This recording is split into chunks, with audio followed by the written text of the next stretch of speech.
We're talking about Hu Shmoi. And it's a bit anticlimactic. In other words, when you finish it, you ask yourself, so why did he do it? When you get back to the original point, you wonder why was it Negiah B'chlal to say Hu Shmoi. If we would have skipped the whole Hu Shmoi, we would have gotten the point just as well. But the Rebbe chooses to discuss Hu Shmoi B'vad, right? And I gave you a class last night. I will admit that the class was not fair. But the nekuda of the class was in Oisis Avigoyen that when you learn in Yonah of Pnimis HaTeira, you always need to give context. If you want to understand something, you have to explain vumeret, not sevenzech, no vumeret, right? For example, I think one of the best examples of this is this statement, Ani Havaya Leishanisi. If you want to explain Leishanisi, you have to explain Ani Havaya. So if in the Maimorim they'll give you 4 or 5 different interpretations for Ani Havaya, you'll end up with 4 or 5 different interpretations of Leishanisi. Context. And what that allows is that the iyun is bediuk. You're not generalizing, you're particular, very specific. And you have Maimorim that will go through many different interpretations of the Pasuk Ani Havaya Leishanisi, translating Havaya in a variety of different ways. That's one example. And there are other examples. The other example I gave yesterday, which is Taka, an example which is in Chassidus Asach, is the Pasuk. Kol Hanikra B'Shmi V'Lechveidi, B'Rosev Yitativ Afasisim. There's so many interpretations of that Pasuk.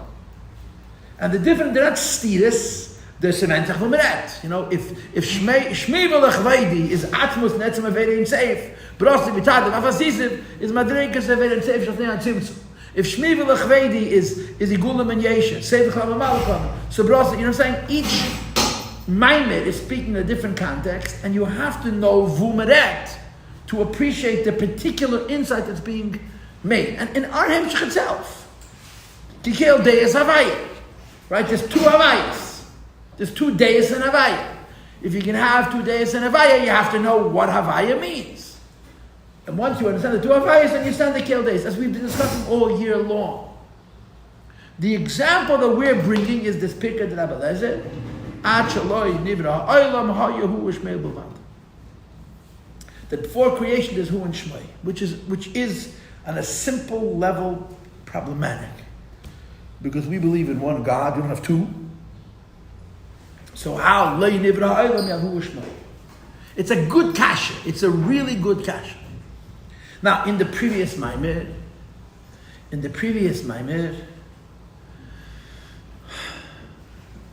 he insisted on talking about Atzmos. It's so interesting. You don't have this a lot. The Rebbe Rashab, in the Rebbe's Maimorim and Sichos, all he talks about is Atzmos. But the Rebbe Rashab doesn't usually go there, yeah? He insists on talking about Atzmos. So when I say Atzmos, forgive me for saying it, I don't mean the Madrega of Atmos, I mean Taka Deibishter.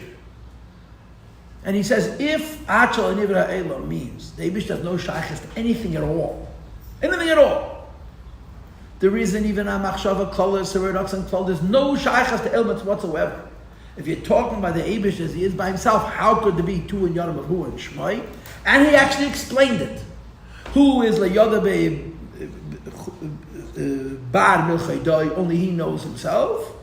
And Shmai is the possibilities, yeah? Shmai is the possibilities. But the possibilities in Atmos, which has to Havaya, yesterday's shir was not fair. But I wanted to finish the Maimah, that was what I was about. Right? Now that Rebbe's, now that I was mean, I'm going to be nice, yeah? Now that I was mean, I'm going to be nice. We started off from the highest level, which is also, by the way, not normal, to go from the top down. Who was Shmei Bilvad? We're talking about Atzmos. And our Maimah begins, if you'll open up your page, to what page did this Maimah start on?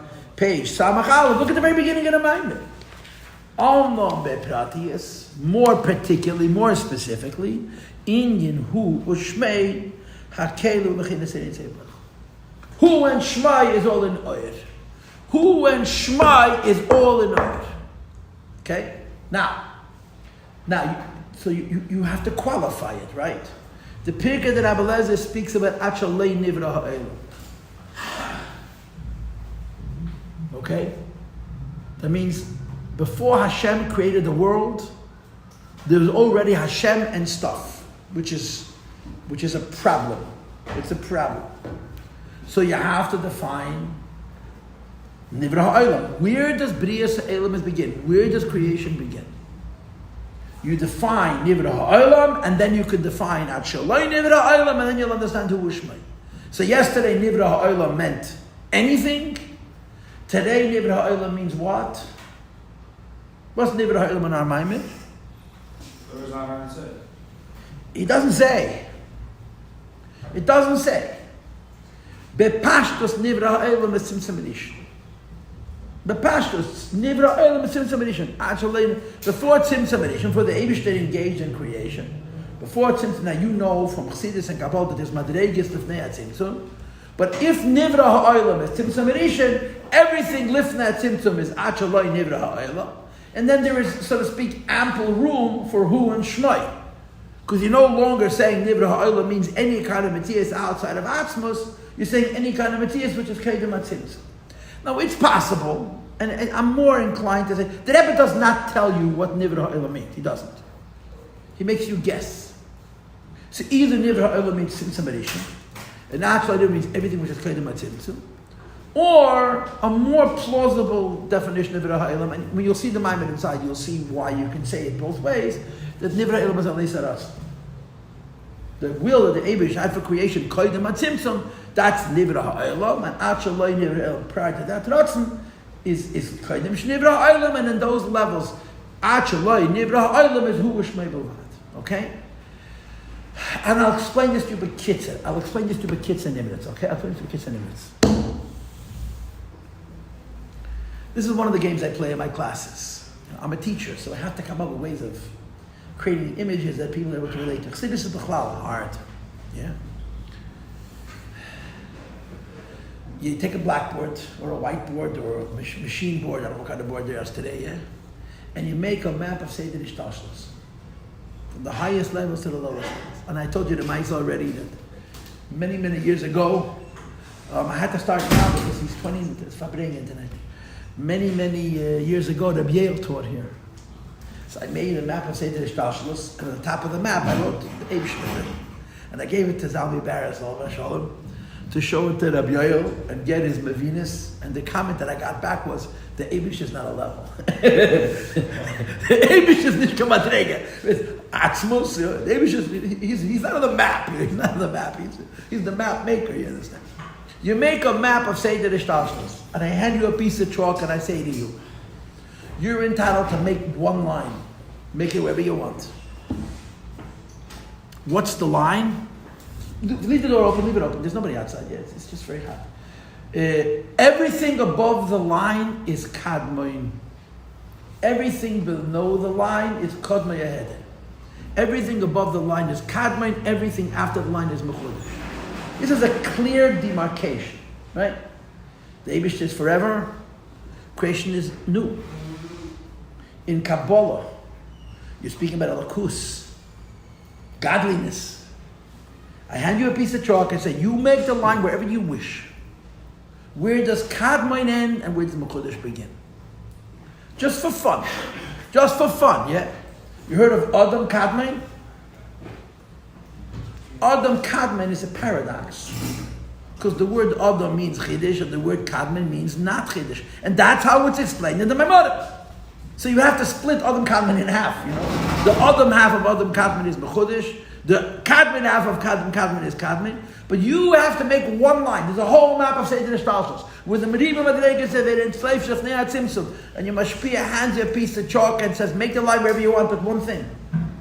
Whatever you say, you're going to have to defend. Zog with the Vils, but then explain it. Do you know how many places you can make that line? You can make that line as low as Atzilus. You could even say Atzilus is Kadmon and Bri is Mechudesh. Or at least Zoh is Kadmon. You can make that line in so many different places. And accordingly, Achalei Nivra Ha'olam could be in so many different places. Decide where Kadmon ends and Mechudesh begins. Whatever is above Mechudesh is Achalei Nivra Ha'olam. In the last Maimon we couldn't do this. Because in the last Maimon there's no line. If you're not the Eibishter, you're Mechudesh. If you're not the Ebersh Mechudesh, wie kommt dahin zu zwei Sachen? How do you have in quote Atzmus, who is Shmoi, and the Rebbe Rashab hat sich gemattet. Oder gemattet uns. But the minute you say Achalei Nivra Ha'olam means an Ishtalshalus, so there's 10 Maimorim that will draw the line between Kadman and Mechudesh in 10 different places. One place is going to draw it by Leis Aros. Another place is going to draw it by the Machshav of Emlech. Another place is going to draw it by Tzimtzum Rishon. Another place is going to draw it by Ak. Another place is going to draw it by Atzilus. Wherever you want to make the line. And wherever you make the line, above that line, there's going to be two Inyanim, Hu Shmai. Now, where is the line drawn in our Maimed? It's not clear. It isn't clear. It either is Tzimtzum Rishon, or if you want to be Eitel Alei Sarot, before Tzimtzum Rishon is Eirin Seif. And in this Eirin Seif, there's the Ratzon for Eilamis. And after the Ratzon for Eilamis, we have this phenomenon called Esses Svidus Agnuzis. Before Ratzon, there's Svidus Ein Kates, infinite Svidus. After Ratzon, there's Esses Svidus. So if we draw the line by Ratzon and say Ratzon and lower is Nivra Ha'olam, so higher than Nivra Ha'olam, higher than Ratzon is actually Nivra Ha'olam. So the Rebbe Rashab says, in the previous Maimed, I tortured you. In this Maimed, I'm going to be nice to you. For the first page, by the way. And then it goes right back into the deep water again. Yeah, and he says, Bepratius hu shmei akel b'chinas eidin seif. In other words, if you don't say Achalei Nivra Ha'olam means Atzmos, but Achalei Nivra Ha'olam is someplace on the map, whatever's above Nivra Ha'olam is hu shmei. And he explains, a cloud. Hu shmei is Helem and Gilei, finished. Hu Ushmai is Helem and Gilei. Two things. Hu Ushmai is Helem and Gilei. Hu Ushmai is not Atzmus. Hu Ushmai is Kodim Shnivra Ha'olam. Wherever you drew that line with a piece of chalk, wherever you made it, doesn't matter where you make it, but wherever you made it. Hu Ushmai is godliness above that line. And godliness above that line is delineated by two ideas. The Gilei of God before that line is Shmai. The Helem of godness before that line is Hu. Are we clear? We're clear. Okay, so now, what happens like this, for about a page, from the bottom of Samach Aleph, until Gam Yesh Loimar, which I'm going to guesstimate, on page Samach Beis, about 11, 12 lines down, the Rebbe is being nice. He's being very, very, very nice. When you get to the Gam Yesh Loimar about Machshava, the Rebbe Rashab goes back into the deep water, goes back to the same tumult that we had in the end of the previous Maimed. It's not as deep, but it's Eidel in Yonah. Okay? What happens in this page? What happens in this 3/4 of the page? We're talking about godliness, not talking about God. Talking about godliness. We're talking about godliness. Achalei Nivra Ha'olam. Above that line that delineates where Kadman ends, where Mechudesh starts. If we say that line is a Leisa Ratzon, we're talking Kedem Leisa Ratzon. So the Rebbe Rashab says there's two Inyanim of Eidin Seif, Kedem Leisa Ratzon. There's the Etzem of Eidin Seif, Kedem Leisa Ratzon, and there's Gilei of Eidin Seif, Ratzon. So who would be Etzem of Oir, which is not Atzmus, it's Etzem of Oir. The fancy way to say Etzem of Oir is Shachav Alei Gilei. It's drawn out of Atzmus, but it has no expression. There's no subas. And Shmai would be Gilei. That's all. Not so complicated. Okay? After this Gam Yesh Loimar, the Rebbe Rashab tortures you. And the torture goes on until near the top of page Samach Vav. On page Samach Vav, the line that begins with Ha'yena Omnom B'Klolos, the Rebbe says, now that I was meet you, I'll be nice to you again for a few lines, and then I'll get meet to you Nachamon. Okay, but these few pages are sturdy. Why?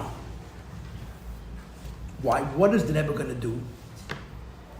The Rebbe is going to discuss the concept of Gilui and Helem. The Rebbe is going to discuss the concept of Gilui and Helem. But he's going to discuss the concept of Gilui and Helem in two ways. Listen carefully now. Listen carefully now. Gilui and Helem as it is in Oyer, and Gilui and Helem as it is in Kedem. Or Oisius. So now it's 25 after 8. We got till 28. I got 15 minutes be'erach. What is the difference between Gilui and Helem and Oyer and Gilui and Helem and Oisies? First of all, did you hear what I said? And you heard what I said? Yeah, you heard what I said, yeah? Does it look familiar, sound familiar, or I'm making up a new mind? Huh? Making up a new mind. I always make up a new mind. Otherwise, what do you need me for? Huh? The first page from the bottom of Samach Alf to Tata Samach Beis is Gil Helem and Oyer. What's the touch Gil and Helem and Oyer? How does Oyer work? How does Oyer work? Oyer isn't Gil necessarily. Oyer is mean Amoyer. Oyer could be Begilui, Oyer could be Behelem, and Oyer could be Beyetzim. And Oyer could be Bechelis. The way Oyer works is when you include Oyer in Moyer, it's Moyer. The light and the source is the source. I mean, to give you a very, very simple example, okay? You have 2 candles. How many fires do you have? 2. You take the 2 candles and put them together, yeah? How many fires do you have? How many candles do you have? You still have 2. That's the difference between Oyer and Keli. When one Oyer touches another Oyer, they become a bigger Oyer. When the Oyer is included in the source, it becomes the source. So when you say about Oyer, Helem, and Gilui, Gilui means revealed outside the source, and Helem means included in the source. Because when Oyer is included in the source, it's source. What are the words we would use for Oyer, the way it's outside the source and inside the source? So there's a lot of fancy words. If you ever learned Ayin Hey, Tishrei Ayin Hey, which is famously based on the Imrei Bina, right? There's Etzem and Ispashtus. That's Oyer and Moyer. There's Helem and Gilui, which could be Oyer and Moyer. There's Hiyuli and Gilui, which could also be Oyer and Moyer. But the rule is when Oyer is revealed, that means it's outside of the Moyer. When Oyer which is revealed goes back into the Moyer, it becomes Moyer. So Helem and Gilui are very, very clearly demarked. Helem means, Gilui means the Oyer has come out. And Helem means it hasn't come out, that's it. When Oyer is included in the source, it's source. You with me so far? Yeah? Now, what about Kalim?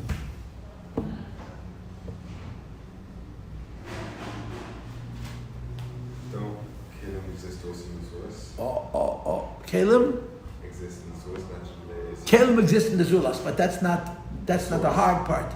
Kalim exists in the source. What happens?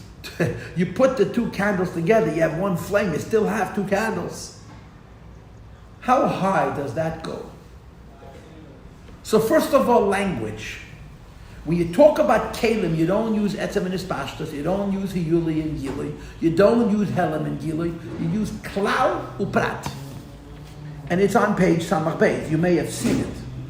Klau Uprat.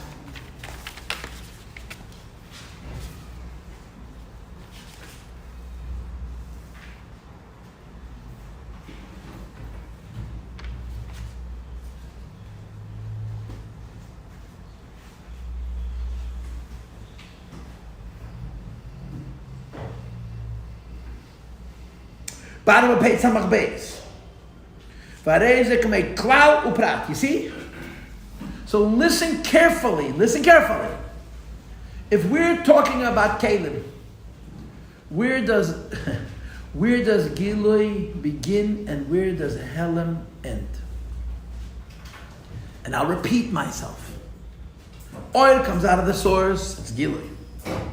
Oil goes back into the source. What happens to oil goes back into the source? It becomes source.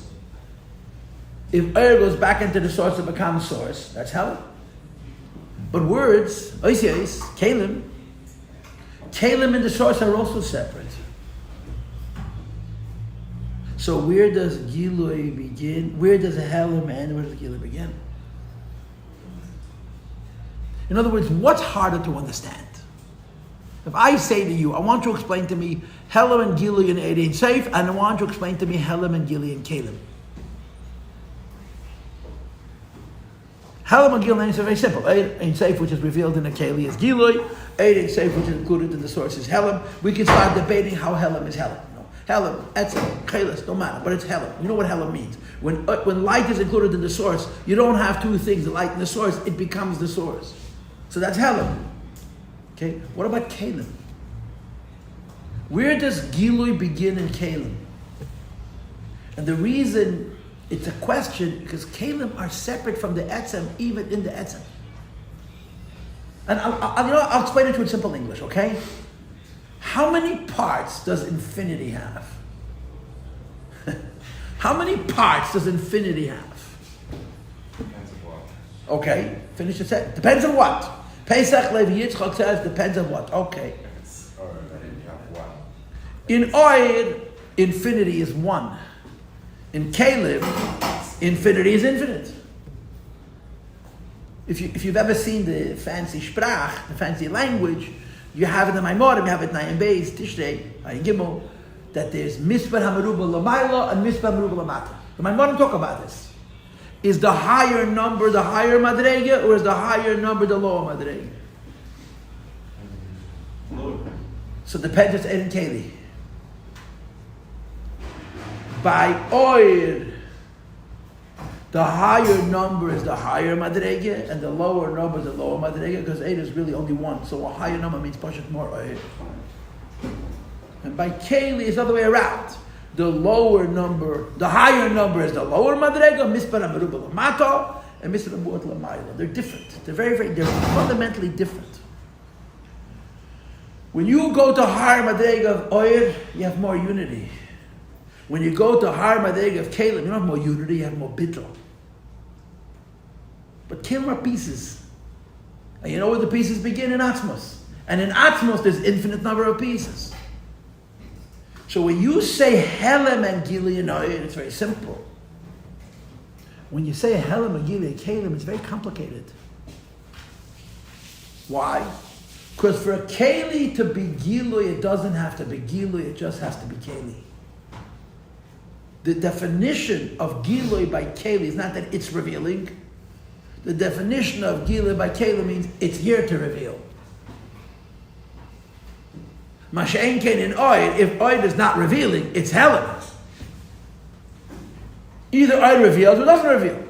If Oid reveals, it's Gilui, if Oid doesn't reveal, tell. Because when Oid is in a state of Helen, it's included with the source. But when Keli is included in the source, it's still Keli. Now how high does that go? It really goes till Atzmos.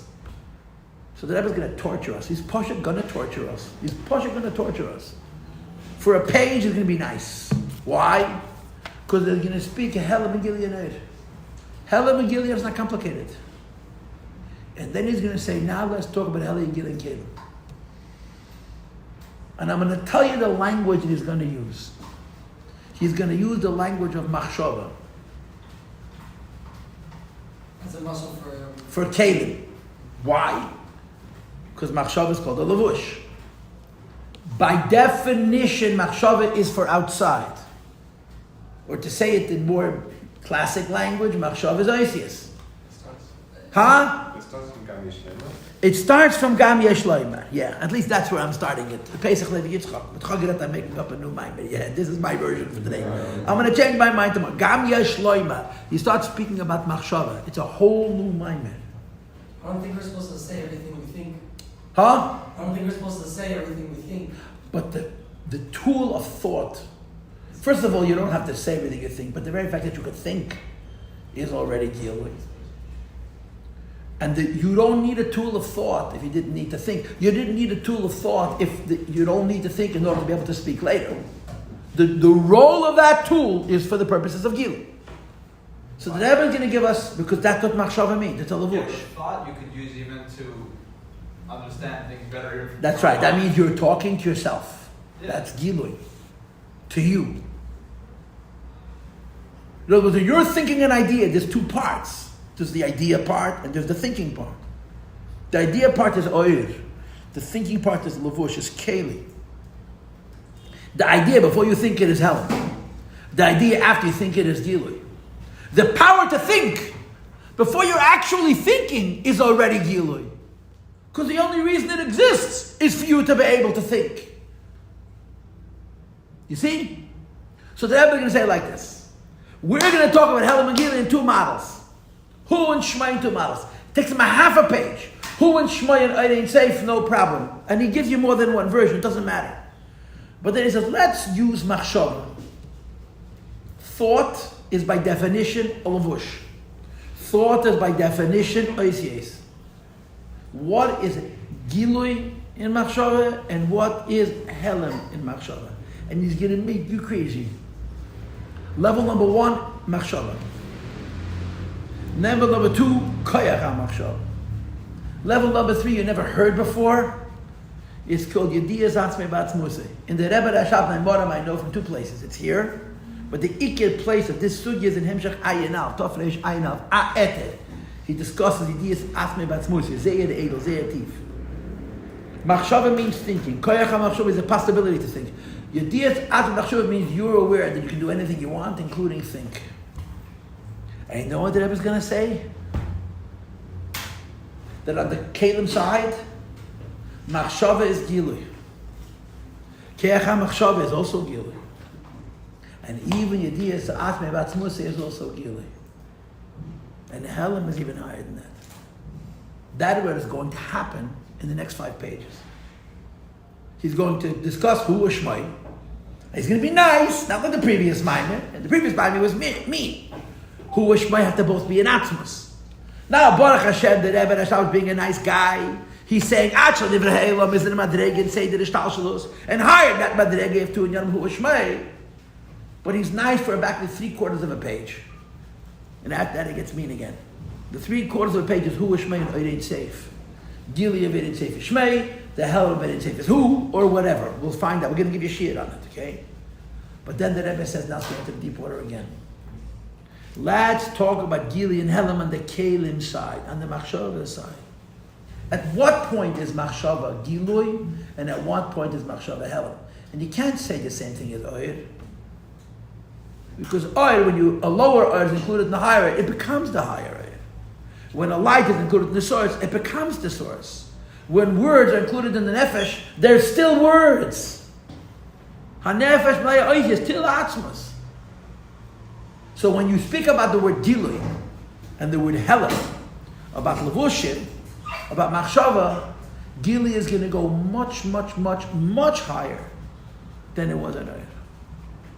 Now, I want to ask you a dumb question, a simple question. Did you understand what I said, B'Klulis? No. Yes. I love you. You know why I love you? Because I love me. Surprise, surprise. But where does Eretz and Kalim match up with Gilui and Helam? So you can do Oyer, Gili and Helam and Oyer, boom, and Gili and Helam and Kalim. Gili and Helam and Oyer is going to be simple. Gili and Helam and Kalim is going to get very tricky. But where does Eretz and Kalim come in to begin with? But that's the match of Hu and Shmai? No. So In Oyer you have Hu and Shmai, and in Kalim you have Hu and Shmai. He's not making Oyer and Kalim to Gili and Helam. He's speaking Gili and Helam as it is in Eidin Seif, and he's speaking Gili and Helam as it is in Machshava, in Aces. And what he's going to show you is that when you're talking about Oyer, Gilui ends much lower, and Helam starts much lower, from Atzmas down. When you're talking about Oisius, Gilui goes much, much higher. Because even in Atzmas, Machshava is for Zulas. And where Gilui ends and Helam begins is much, much higher. Much, much, much Edeler. Okay? And after he finishes the whole torture, he's going to go back to Dasai and Das Tachten, and the ganze Meise nicht negeh. Imam, if we would have skipped these 10 pages, it would have gone just good. I bet I don't understand where he brings them. Okay, so what I just did tonight, I just said hello. I introduced you to the Maimon. I think by Shmuel probably did it last week also. Okay, so I'm not coming tomorrow, unfortunately, but I'll hopefully next week. I'll be here 3 days, unless I won't be here 3 days. And we'll start this again. Okay, we got enough Maimon.